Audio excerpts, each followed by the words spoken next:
जय हिंद साथियों, most welcome आप सभी का हरियाणा ग्रुप डी 2026 साइंस की क्लास में। क्लास नंबर 10 15/15 नंबर साइंस के अंदर आपको दिलाने का काम किया जाएगा इस हमारी एनसीईआरटी और पीवाईक्यू सीरीज के द्वारा। अगर आप डेली क्लास ज्वाइन कर रहे हैं, अगर आपने पहले वाली 9 क्लासेज को नहीं देखा है तो प्ले लिस्ट में चेक करिए। प्ले लिस्ट में जाके आपको सभी क्लासेज सब्जेक्ट वाइज आपको प्ले लिस्ट मिलेगी। मैथ की डेली रात को 9 बजे क्लास रहती है, साइंस के दोपहर को 2 बजे, जीके जीएस की सुबह 11 बजे और Haryana GK Haryana current affairs की सुबह 7 बजे। इस नंबर के ऊपर व्हाट्सएप करके 230 रुपीज में आप कंप्लीट हरियाणा करंट अफेयर्स प्राप्त कर सकते हैं। Sorry, with current affairs, with Haryana current affairs, with all subject PYQ Haryana group D के 230 रुपीज उसका प्राइस रहेगा। अगर आप सब्जेक्ट वाइज लेना चाहते हैं तो वो भी आपको मिल जाएगी। तो क्वेश्चन आपके सामने है कि magnesium hydroxide is found in which of the following. जो मैग्नीशियम हाइड्रोक्साइड है वो किसके अंदर पाया जाता है? तो जो मैग्नीशियम हाइड्रोक्साइड है वो मिल्की मैग्नीशियम उसको कहा जाता है। मैग्नीशियम हाइड्रोक्साइड को दूधिया मैग्नीशियम यानी कि मिल्क ऑफ मैग्नीशिया कहा जाता है। क्या कहा जाता है? मिल्क ऑफ मैग्नीशिया कहा जाता है। देखिए बहुत सारे नाम हैं, जैसे एक होता है लाइम वाटर जिसको आप चूने का पानी बोलते हैं, उसके अंदर क्या पाया जाता है? चूने के पानी में कैल्शियम हाइड्रोक्साइड पाया जाता है। ठीक है, कैल्शियम हाइड्रोक्साइड किसके अंदर पाया जाता है? CaOH2। कैल्शियम हाइड्रोक्साइड क्या बोलेंगे? CaOH2। कैल्शियम हाइड्रोक्साइड किसके अंदर पाया जाता है? लाइम वाटर के अंदर पाया जाता है, चूने के पानी के अंदर पाया जाता है, चूने के पानी में। ठीक है, अगर आपसे पूछा जाए अमोनिया हाइड्रोक्साइड किसके अंदर पाया जाता है? Ammonia hydroxide, ammonia hydroxide, ammonia hydroxide ये किसके अंदर पाया जाता है? जो विंडो ग्लास जो रहता है ना, विंडो जो कांच वाली जो विंडो रहती है उसको आप साफ करते हैं, एक कोलिन रहता है जिसको आप कोलिन बोलते हैं, उसके अंदर ये अमोनिया हाइड्रोक्साइड पाया जाता है। ठीक है, उसके बाद सोप यानी कि साबुन, साबुन के अंदर क्या पाया जाता है? साबुन के अंदर पाया जाता है sodium hydroxide, sodium hydroxide NaOH2, sodium hydroxide. और क्या पाया जाता है? पोटेशियम हाइड्रोक्साइड पाया जाता है। सोडियम और पोटेशियम, सोडियम और पोटेशियम किसके अंदर पाया जाता है? साबुन के अंदर। सोडियम हाइड्रोक्साइड, पोटेशियम हाइड्रोक्साइड साबुन के अंदर पाया जाता है। चूने के पानी के अंदर कैल्शियम हाइड्रोक्साइड पाया जाता है। अमोनियम हाइड्रोक्साइड जो आप खिड़की के कांच ये सब जिसके अंदर आप यूज करते हैं उसके अंदर पाया जाता है। और मैग्नीशियम हाइड्रोक्साइड, दूधिया मैग्नीशियम जिसको आप कहते हैं उसके अंदर पाया जाता है, इनकी मिल्क ऑफ मैग्नीशिया भी कहा जाता है इसको, मिल्क ऑफ मैग्नीशिया। नेक्स्ट है चींटी का डंक में कौन सा अम्ल, कौन सा एसिड पाया जाता है? विच acid is found in the sting of an ant, यानी कि जब आपको कोई मधुमक्खी काट लेती है तो उसके अंदर कौन सा एसिड पाया जाता है? मधुमक्खी के अंदर, मधुमक्खी के अंदर पाया जाता है भाई formic acid. Option number D correct रहेगा। अगर आपसे पूछा जाए एसिटिक एसिड, ठीक है, एसिटिक अम्ल किसके अंदर पाया जाता है? एसिटिक एसिड, एसिटिक एसिड ये आपका पाया जाता है सिरका के अंदर। ठीक है, सिरका के अंदर जिसको आप विनेगर बोलते हो, विनेगर, सिरका, पनीर वगैरह वगैरह फाड़ने के अंदर आप काम करते हो। फॉर्मिक एसिड मैंने आपको बताया चींटी के डंक में पाया जाता है। एक होता है आपका साइट्रिक एसिड, सिट्रिक एसिड भी बोल देते हैं, सिट्रिक एसिड। सिट्रिक या साइट्रिक एसिड किसके अंदर पाया जाता है? जो आपका नींबू फल, जो नींबू के टाइप के हैं, खट्टे, संतरा, नींबू, नींबू कुल के जो हैं उसके अंदर सिट्रिक, खट्टे पदार्थों के अंदर। लैक्टिक एसिड किसके अंदर पाया जाता है? कर्ड यानी कि दही के अंदर लैक्टिक एसिड पाया जाता है, दही के अंदर।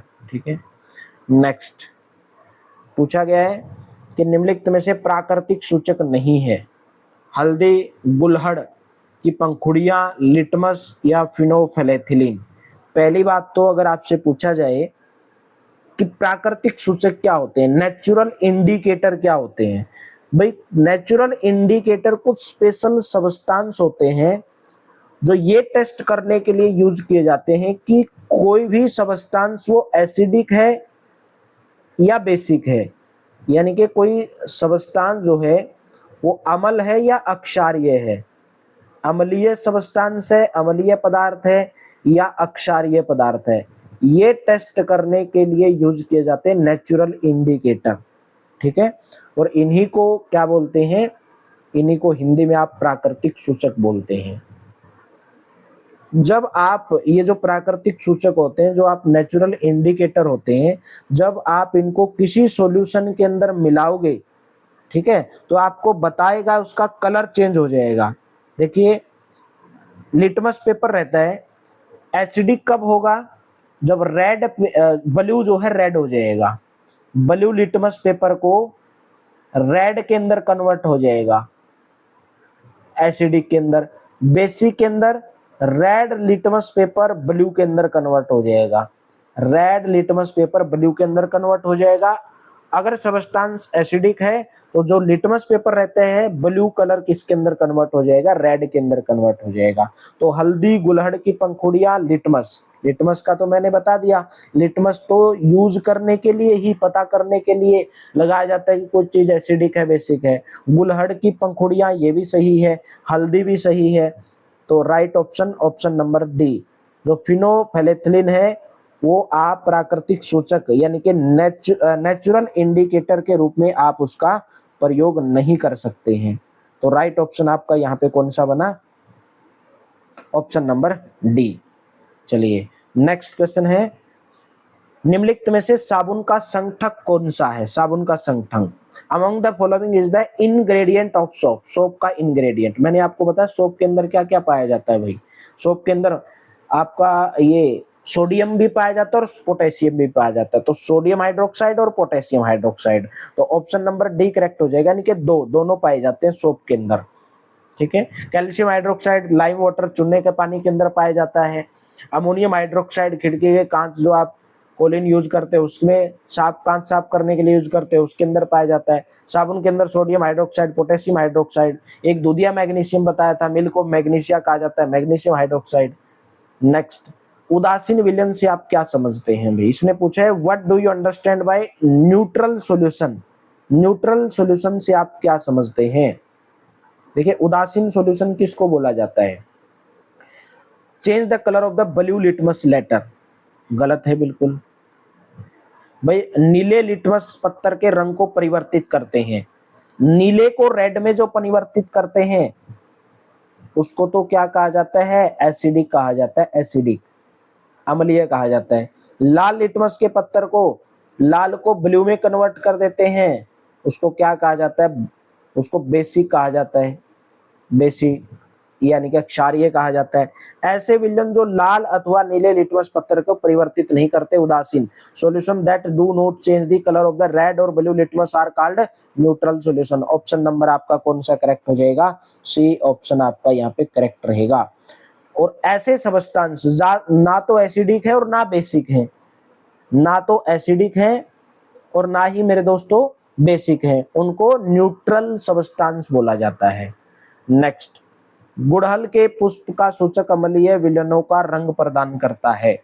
इसने बोला है जो गुड़हल का जो पुष्प होता है, फूल होता है, हिबिस्कस का जो आपने देखा होगा, नहीं देखा हो तो सर्च मार लेना, हिबिस्कस जो फ्लावर होता है, कलर टू एसिडिक सॉल्यूशन को कैसा कलर देगा, magenta colour. Option number B correct हो जाएगा, ठीक है। गहरा गुलाबी, मैजेंटा होता है गहरा गुलाबी, डार्क गुलाबी पूरा, ठीक है। और अगर गुड़हल का जो फूल है, हिबिस्कस फ्लावर को अगर आप यूज करोगे एसिडिक और बेसिक का पता लगाने के लिए, तो मैजेंटा कलर देगा वो, यानी कि गहरा गुलाबी देगा। अगर अक्षारीय, अगर विलयन जो सॉल्यूशन है अगर बेसिक होगा तो उसको कैसा कलर देगा, उसको ग्रीन कलर देगा, ग्रीन कलर, समझ में आई। बेसिक को कैसा कलर देगा, ग्रीन कलर देगा। चलिए नेक्स्ट क्वेश्चन है, उदासीनीकरण अभिक्रिया में आमतौर पर क्या होता है।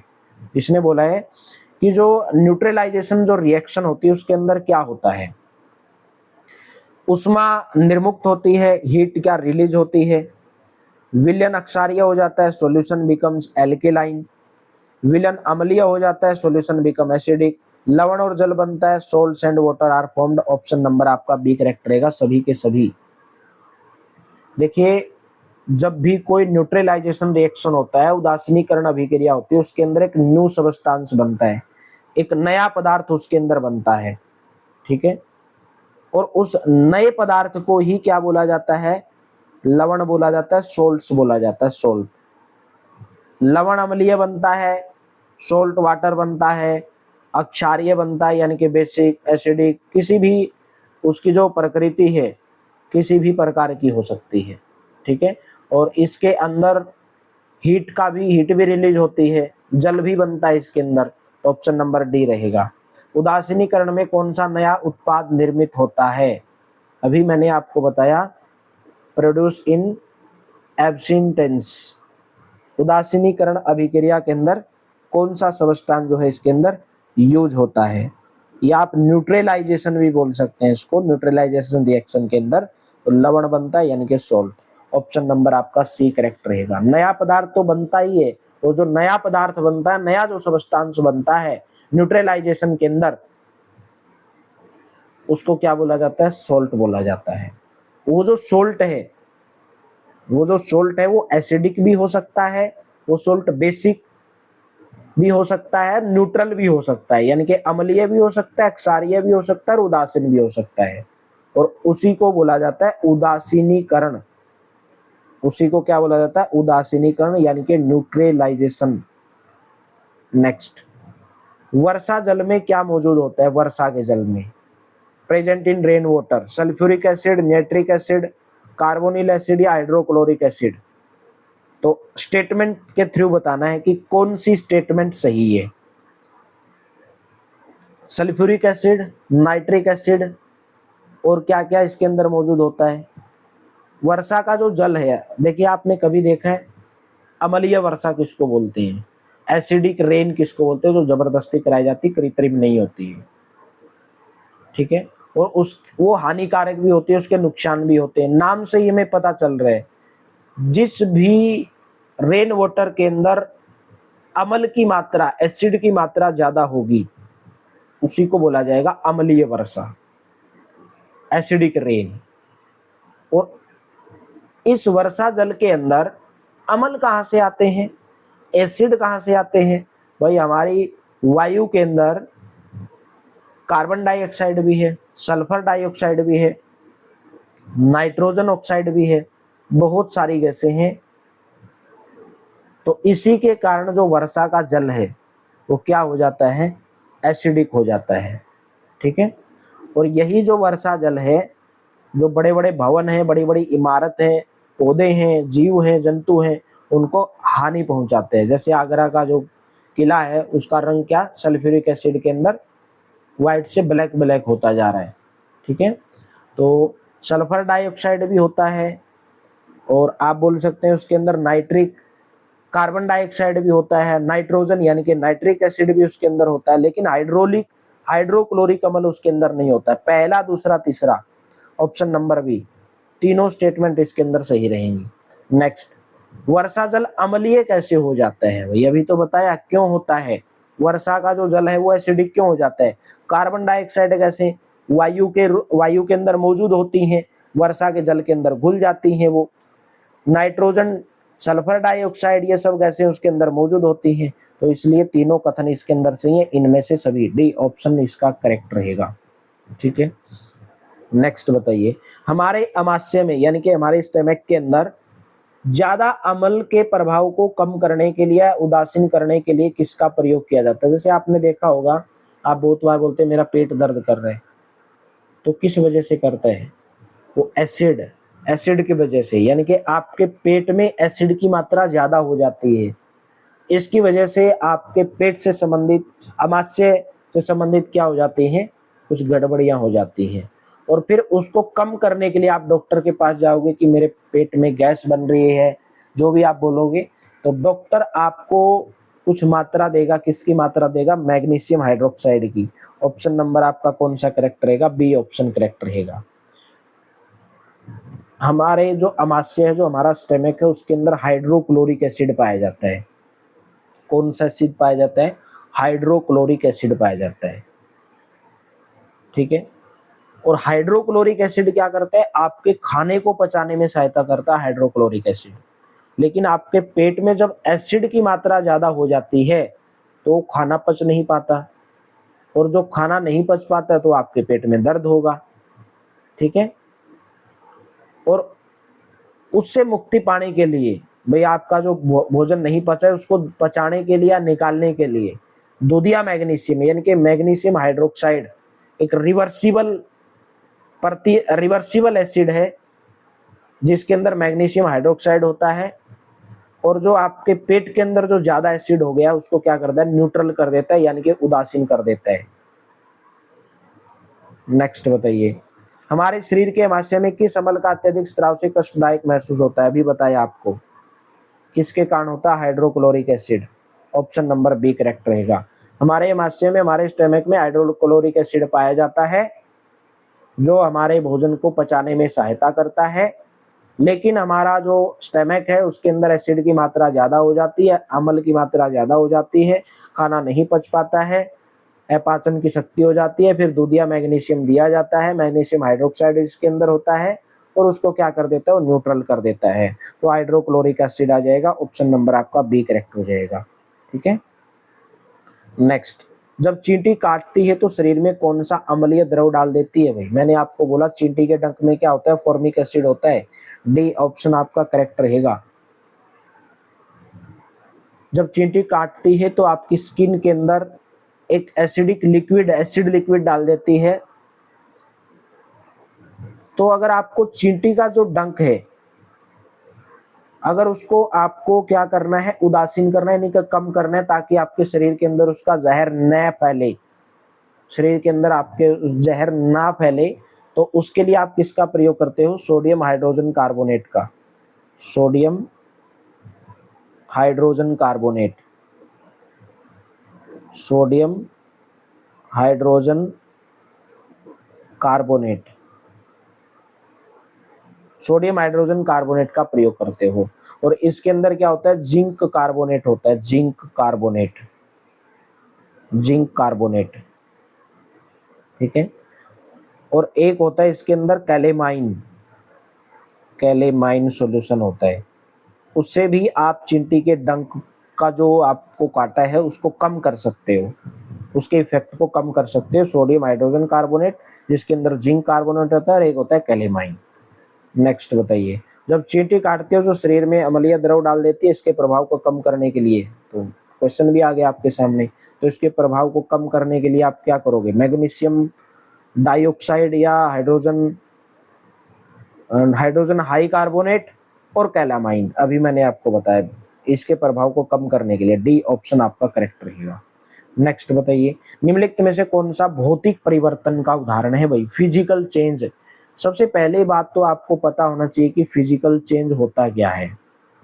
फिजिकल चेंज, पहली बात तो फिजिकल चेंज जब होता है कोई भी नया सबस्टांस नहीं बनता है, कोई भी नया पदार्थ नहीं बनता है।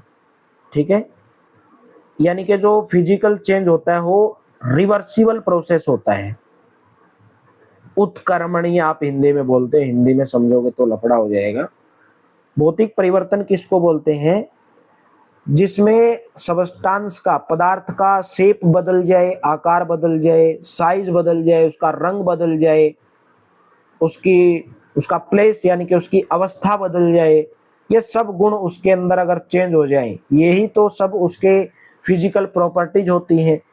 किसी पदार्थ की फिजिकल प्रॉपर्टीज क्या है, उसका कितना आकार है, कितना उसका साइज है, क्या रंग है, क्या अवस्था है, वही उसकी फिजिकल प्रॉपर्टीज है। अगर उसके अंदर चेंज आ जाए, भौतिक गुण के अंदर, उसके फिजिकल प्रॉपर्टीज के अंदर चेंज आ जाए, उसी को क्या बोलते हैं, भौतिक परिवर्तन बोलते हैं, फिजिकल चेंज बोलते हैं। फिजिकल चेंज क्या होता है, उत्क्रमणीय होता है, यानी कि रिवर्सिबल होता है, उसके अंदर कोई नया पदार्थ नहीं बनता है। ठीक है, तो चलिए देख लेते हैं। कागज के टुकड़े को 4 वर्गाकार टुकड़ों में काटना। भाई मैं आपको बोलूं, मैंने 4 आपको एक टुकड़ा दे दिया कागज का, इसको 4 वर्गाकार टुकड़ों में ऐसे काट दो, तो क्या इससे कोई नया पदार्थ बन पाएगा? नहीं। मोमबत्ती का जलना दोबारा बनेगी? नहीं। चौक के टुकड़े को चूर्ण बना दिया या उसको कुछ करोगे, क्या बना पाओगे? नहीं। तो यानी कि उसकी शेप चेंज हो गई। कागज के टुकड़े को काट दिया, शेप चेंज हो गई। तो वही मैंने बोला, उसकी शेप, साइज, रंग या किसी भी के अंदर चेंज हो जाए, वही उसकी फिजिकल प्रॉपर्टीज है। मोमबत्ती शेप चेंज हो गई, चौक के टुकड़े वो भी शेप चेंज होगी। तो सभी के सभी क्या है, ये फिजिकल चेंज है। ऑप्शन नंबर आपका डी करेक्ट हो जाएगा। मोस्ट इंपोर्टेंट क्वेश्चन है, जबरदस्त है। पूछा गया कौन सा कथन इसके अंदर सही है। Which of the following statement is correct statement. Correct statement है the solidification of milk in curd is chemical change. बोले कि दूध का दही के अंदर जमना एक रासायनिक परिवर्तन है। ओके। दूसरा बोला है दूध का दही में जमना एक भौतिक परिवर्तन है। भाई दूध से दही बनती तो देखी आपने, तो उसके अंदर केमिकल रिएक्शन है कि वो फिजिकल रिएक्शन है, यानी कि फिजिकल चेंज है या केमिकल चेंज है। मैंने आपको बोला भाई ऐसा चेंज जिसके अंदर कोई नया पदार्थ ना बने, उसको क्या बोलते हैं, फिजिकल चेंज। और जिसके अंदर एक से अधिक नए पदार्थ बन जाए, जैसे दूध से दही जम गई, तो उसको आप बोलेंगे केमिकल रिएक्शन या केमिकल चेंज। वो किसकी वजह से होता है, केमिकल रिएक्शन की वजह से। केवल और केवल पहला कथन इसके अंदर सही है भाई। Option number A statement 1 the solidification of milk in curd is a chemical change not a physical change. Okay. निम्नलिखित कथनों पर विचार करना है और कंसीडर द फॉलोइंग स्टेटमेंट, और आपको फिजिकल चेंज बताना है इनमें से कौन सा है। बर्फ का पानी बनना, भाई बर्फ से पानी बन गया। पानी का उबलना, ये तो सब क्या है भाई, फिजिकल चेंज ही तो है। भाई बर्फ थी उसका पानी बन गया, चेंज आ गया, उसके शेप के अंदर चेंज आ गया। पानी का उबलना, पानी उबल रहे, उसके आयतन वॉल्यूम के अंदर थोड़ा बहुत कम हो जाएगा, उसकी शेप के अंदर चेंज आ गया। फिजिकल प्रॉपर्टी मैंने आपको बता दिया क्या डेफिनेशन है। तो इनमें से भौतिक परिवर्तन दोनों के दोनों हैं। Option number C physical change दोनों के दोनों हैं। Next, consider the following statement regarding physical change. Physical change के बारे में बताना है कि इनमें से कौन सा कथन सत्य नहीं है, यानी कि विच of the following statement is not true. True statement बताने इनमें से कौन सी नहीं है। देखिए पहली पढ़िए, भौतिक परिवर्तन सामान्यतः उत्क्रमणीय होता है। Physical change is generally reversible. बिल्कुल सही बात है, रिवर्सिबल होता है, कोई नया सबस्टांस उसके अंदर नहीं बनता है। पहला कथन सही है। In such a change a new substance is formed, ये तो सरासरी गलत है। भाई फिजिकल चेंज में कोई नया सबस्टांस नहीं बनता है, तो दूसरा कथन हमारा गलत है। Change in which the physical property of A substance change, भाई ऐसा फिजिकल चेंज किसको बोलते हैं, डेफिनेशन है ये फिजिकल चेंज की, उसको बोलते हैं जिसके अंदर सबस्टांस की प्रॉपर्टीज फिजिकल प्रॉपर्टी के अंदर चेंज आ जाए। Properties like size, colour, state of matter are called physical properties. तो केवल और केवल दूसरी स्टेटमेंट गलत है, बाकी सभी स्टेटमेंट इसके अंदर सही है। नेक्स्ट, यदि आप लोहे के टुकड़े को कुछ दिनों के लिए खुले में छोड़ देंगे तो उस पर किस रंग का पदार्थ जम जाता है। If you leave a piece of iron in the open for a few days then what colour material gas frozen on it. कैसा कलर, भूरे रंग का। लोहे को जंग तो देखा होगा ना आपने, ठीक है, दरवाजे पे या कहीं पे भी जंग लग जाता है, खुले में जब रहती है, जब वो नमी, पानी, वायु के संपर्क में आती तभी जंग लगता है। तो भूरे रंग का होता है वो, ब्राउन ब्राउन कलर का, ग्रीन नहीं होता है, ब्लैक नहीं होता है, येलो नहीं होता है। नेक्स्ट बताइए, कंसिडर दी फॉलोइंग स्टेटमेंट, और करेक्ट स्टेटमेंट बतानी है कि कौन सी इनमें से करेक्ट स्टेटमेंट है। जंग लोहा होता है, गलत है भाई। रस्ट इज आयरन, जो रस्ट लगता है आयरन के ऊपर वो लोहा थोड़ी है, वो तो ऑक्सीजन के संपर्क में आने से लोहा को काटता रहते हैं, लोहा की जो लाइफ है वो कम कर देता है। तो रस्ट एक लोहा नहीं है, वह जिस पर लगता है उसे भिन्न होता है, ये सही है। It is different from what is applied to, भाई जिसके ऊपर लगता है, लोहे के ऊपर लगता है, उसे तो अलग ही है ये। तो केवल और केवल इसके अंदर कौन सा कथन सही है, कथन number 2 option number B only statement 2 इसके अंदर सही है, ठीक है, जिस पर ये लगती है। नेक्स्ट बताइए, रासायनिक परिवर्तन बताने हैं भाई। केमिकल चेंज इनमें से कौन सा है, केमिकल चेंज।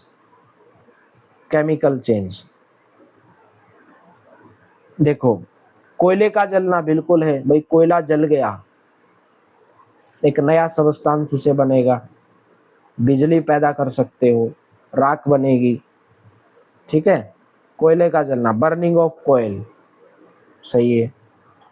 मैग्नीशियम का रिबन का जलना है, देखिए मैग्नीशियम का एक रिबन होता है, एक फीता होता है, जब आप उसको जलाओगे तो वो भी एक क्या है, केमिकल रिएक्शन है। पत्तियों का जलना, ये भी एक केमिकल रिएक्शन है, क्योंकि बहुत सारी गैसें उत्पन्न होंगी जब आप कुछ चीज जलाओगे, पत्ते जलाओगे तो, ठीक है। तो क्योंकि जब कोई चीज जलती है तो हमेशा क्या होता है, हीट का क्या होता है, हीट रिलीज होती है, हीट का उत्पादन होता है। तो तीनों के तीनों कथन इसके अंदर सही कथन है। Option number D, statement 1 2 3 is correct. Next, magnesium के जलने पर क्या बनता है भाई, जब आप मैग्नीशियम को जलाओगे तो क्या बनेगा, जब आप मैग्नीशियम को जलाओगे तो मैग्नीशियम ऑक्साइड बनता है। ऑप्शन नंबर डी करेक्ट रहेगा। मैग्नीशियम ऑक्साइड क्या है, एक नया पदार्थ है, मैग्नीशियम के जलने पर बनता है। मैग्नीशियम हाइड्रोक्साइड एक नया पदार्थ है जो मैग्नीशियम ऑक्साइड को जल में घोलने पर बनता है। देखिए जब आप MgO2 मैग्नीशियम ऑक्साइड को जब आप जल के अंदर घोलोगे, जल क्या होता है H2O, जल के अंदर जब इसको घोलोगे तो मैग्नीशियम हाइड्रोक्साइड बनेगा, MgOH2 मैग्नीशियम हाइड्रोक्साइड बनेगा, ठीक है। और जब आप मैग्नीशियम को जलाओगे तो मैग्नीशियम ऑक्साइड बनेगा, क्या बनेगा, मैग्नीशियम ऑक्साइड बनेगा। समझ में आ गई बात। नेक्स्ट, एक चम्मच सिरका में एक चुटकी खाने का सोडा डालने पर कौन सी गैस निकलती है, which gas is released when a pinch of baking soda is added to a teaspoon of vinegar. Carbon dioxide gas निकलती है, कार्बन डाइऑक्साइड। घर पे भी अगर यूज करना चाहो तो कांच की कोई एक नली लेना, उसके अंदर एक चम्मच सिरका डालो और खाने का सोडा डालो, आपको ऐसे उबलेगा, वो ध्वनि सुनाई देगी ऐसे उबलने की, गैस के बुलबुले आपको बाहर निकलते हुए दिखाई देंगे, गैस के बुलबुले, ठीक है।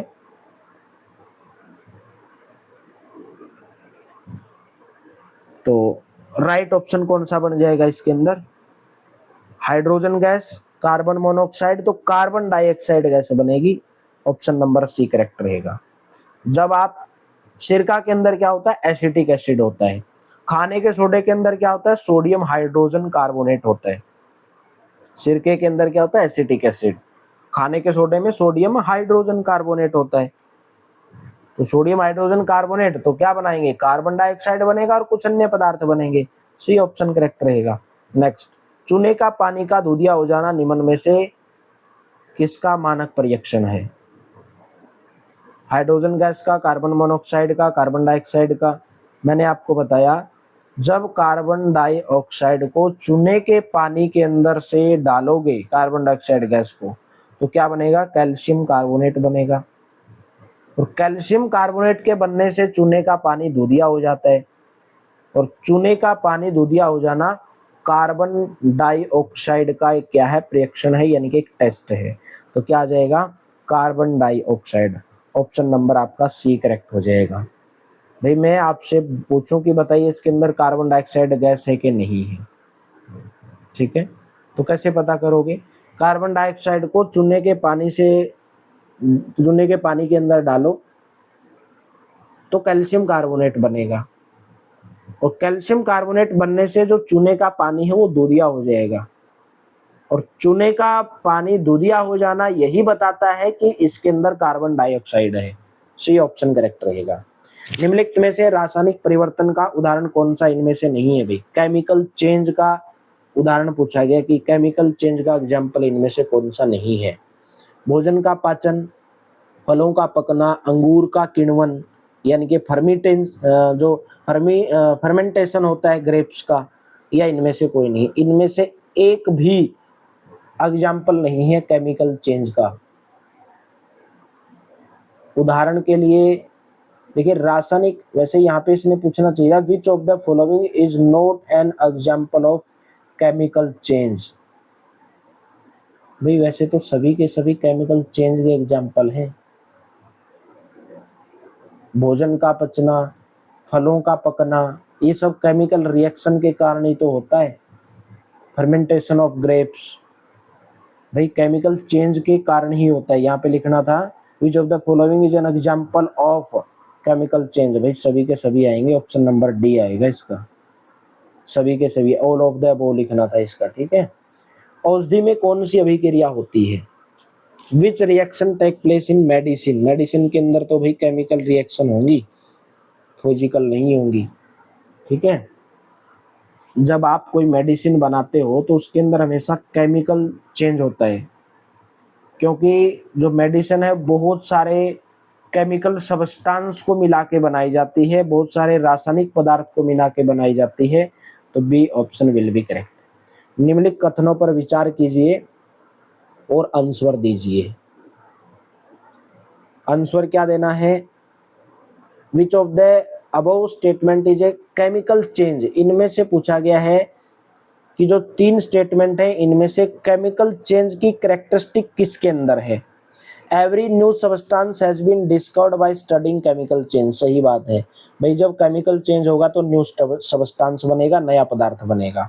इन ए केमिकल चेंज वन और more new substances are formed. बिल्कुल ये भी सही है, केमिकल चेंज के अंदर एक या एक से ज्यादा सब्सटेंस बनते हैं जब कोई चीजें रिएक्शन करती हैं। In such process the structure of the substance change and new substance. बिल्कुल, सब्सटेंस की स्ट्रक्चर तो चेंज हो ही जाती है और नया सब्सटेंस भी बनता है, तो तीनों के तीनों केमिकल चेंज को फॉलो करते हैं। ऑप्शन नंबर डी यानी कि ओल आ जाएगा। नेक्स्ट बताइए, रासायनिक परिवर्तन में निम्न घटनाओं में से कौन सी नहीं हो सकती है? कौन सी नहीं हो सकती है? Which of the following events can not occur in chemical change में इनमें से कौन सा नहीं हो सकता है? The release of absorption of heat. देखिए जब केमिकल चेंज होगा हीट का एब्जॉर्प्शन होगा, लाइट का भी होगा, ठीक है, और अदर रेडिएशन भी निकलेंगी, तो पहला तो सही है। प्रोडक्शन ऑफ साउंड, ध्वनि का उत्पन्न भी होगा, जैसे कोई चीज है बुलबुले उठ रहे हैं तो ध्वनि उत्पन्न होती है। चेंज इन स्मेल और फॉर्मेशन ऑफ न्यू स्मेल। बिल्कुल भाई, जब कोई नया चीज बन रहा है तो उसकी स्मेल भी अलग रहेगी। तो इज जनरली रिवर्सिबल नहीं होता है भाई, रिवर्सिबल तो फिजिकल चेंज के अंदर होता है, उत्क्रमणीय जिसको आप बोलते हैं, ये तो फिजिकल चेंज के अंदर होता है, ठीक है। किसी गैस का बनना, किसी के कलर में चेंज आ जाना, किसी की स्मेल के अंदर नई स्मेल बनती है, स्मेल के अंदर चेंजेज आ जाना, ठीक है, साउंड का प्रोड्यूस होना, ये सब किसके एग्जाम्पल हैं? ये सब मेरे दोस्तों केमिकल चेंज के एग्जाम्पल हैं। निम्नलिखित में से गलत कथन की पहचान करनी है भाई, गलत कथन, रॉन्ग स्टेटमेंट बतानी है। किसी भी पदार्थ का जलना एक रासायनिक परिवर्तन है। Burning of any substance is a chemical change. सही है। Food becoming stale is a physical change. ये बोला फूड सामग्री, जो आपकी भोजन है बासी हो जाता है, वो बोला कि भौतिक क्रिया है। भाई गलत है, ये भौतिक क्रिया थोड़ी है। जब आपका भोजन खराब हो जाता है, बासी हो जाता है, तो गल सड़ जाता है वो, उसके अंदर अलग ही दुर्गंध आने लगती है, उसका अलग चेंज हो जाता है वो, यानी कि एक नया सब्सटेंस कुछ ना कुछ वो बनता है। Explosion of fire cracker is another chemical change. ये भी सही है, इसलिए तो बोलते हैं कि पटाखे नहीं जलाने चाहिए, क्योंकि फायर क्रैकर, पटाखे जलाने से क्या होगा भाई, गैसें निकलेंगी, गैस निकलेंगे तो वायु के अंदर प्रदूषण होगा, वायुमंडल को प्रदूषण करेंगी, ध्वनि यानी कि साउंड ज्यादा उत्पन्न होगी, हीट रिलीज होगी, तो बहुत सारी गैसें उत्पन्न होंगी। तो ये भी केमिकल क्या है, चेंज है। तो ऑप्शन नंबर बी जो है वो फिजिकल चेंज नहीं है। फूड बिकमिंग स्टेल वो केमिकल चेंज है, फिजिकल चेंज नहीं होगा। नेक्स्ट, ये भी आपको बताना है कि consider the following statement, consider the following statement और करेक्ट स्टेटमेंट बतानी है, और करेक्ट स्टेटमेंट आपको इसका आंसर होमवर्क के रूप में देना है भाई। निम्नलिखित कथनों पर विचार कीजिए और आंसर दीजिए। Consider the following statement, rusting is a chemical change, oxygen and water vapour are essential for rusting to occur, which of the above statement is correct. Homework के रूप में दोगी, ठीक है। क्लास अगर अच्छी लगी हो, बेहतर लगी हो, तो क्लास को शेयर कर दिया करो भाई, लाइक कर दिया करो। बाकी क्लासेज को भी आप टाइम से ज्वाइन करते रहा करो। हमारी क्लासेज का टाइम आपको यहाँ पे नजर आ रहा है। डेली सुबह आपको 7 बजे हरियाणा जीके, साथ में हरियाणा करंट अफेयर्स मंथली कराई जाएगी। सुबह 11 बजे जीके जीएस की, साइंस की दोपहर को 2 बजे, और मैथ की डेली रात को 9 बजे। इस नंबर के ऊपर व्हाट्सएप करके Haryana complete current affairs, all PYQ with Haryana current affairs आपको इस नंबर के ऊपर व्हाट्सएप कर लेना है। 230 रुपीज प्राइस रहेगा। Thank you, have a nice day.